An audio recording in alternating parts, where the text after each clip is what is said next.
প্রায় 19,000 কোটি টাকার ডিল হয়েছে।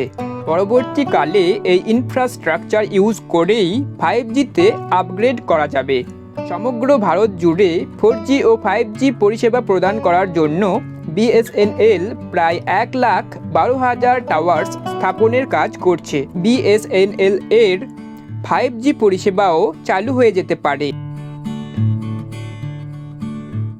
বিএসএনএল তথা ভারত সঞ্চার নিগম লিমিটেড হল ভারতের সবচেয়ে বড় সরকারি মালিকানাধীন টেলিযোগাযোগ পরিষেবা প্রদানকারী প্রতিষ্ঠান। বিএসএনএল এর সদর দপ্তর নতুন দিল্লিতে অবস্থিত। 2000 সালের সেপ্টেম্বর মাসের 15 তারিখে গভর্নমেন্ট অফ ইন্ডিয়া বিএসএনএল এর প্রতিষ্ঠা করেছিল।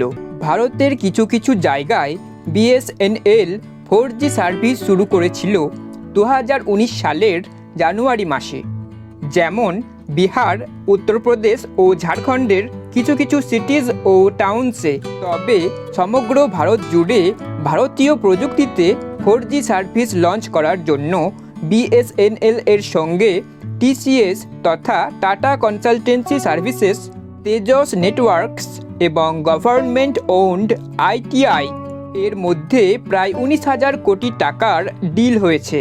পরবর্তীকালে এই ইনফ্রাস্ট্রাকচার ইউজ করেই 5Gতে আপগ্রেড করা যাবে। সমগ্র ভারত জুড়ে 4G ও 5G পরিষেবা প্রদান করার জন্য বিএসএনএল প্রায় 1,12,000 টাওয়ার্স স্থাপনের কাজ করছে, যার মধ্যে প্রায় 9,000-এরও বেশি টাওয়ার্স স্থাপনের কাজ বিএসএনএল সম্পূর্ণ করেছে এবং বাকি টাওয়ার্স স্থাপনের কাজও খুবই তাড়াতাড়ি সম্পূর্ণ হয়ে যাবে। 2024 সালের আগস্ট মাসের 15 তারিখ থেকে সমগ্র ভারত জুড়ে ধীরে ধীরে বিএসএনএল এর 4G পরিষেবা চালু করার পরিকল্পনা থাকলেও বর্তমান পরিস্থিতি দেখে বিএসএনএল 2024 সালেরই জুলাই মাস থেকেই সমগ্র ভারত জুড়ে ধীরে ধীরে 4G সার্ভিস চালু করা শুরু করে দিয়েছে।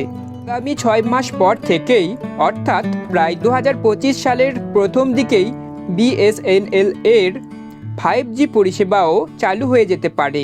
প্রথমে ভারতের প্রায় 200টি শহরে ও আগামী 2 বছরের মধ্যে ভারতের প্রায় 80-90% জায়গায় 4G ও 5G পরিষেবা চালু হয়ে যাওয়ার পরেও বিএসএনএল এর রিচার্জ প্রাইস থাকতে পারে সবথেকে কম।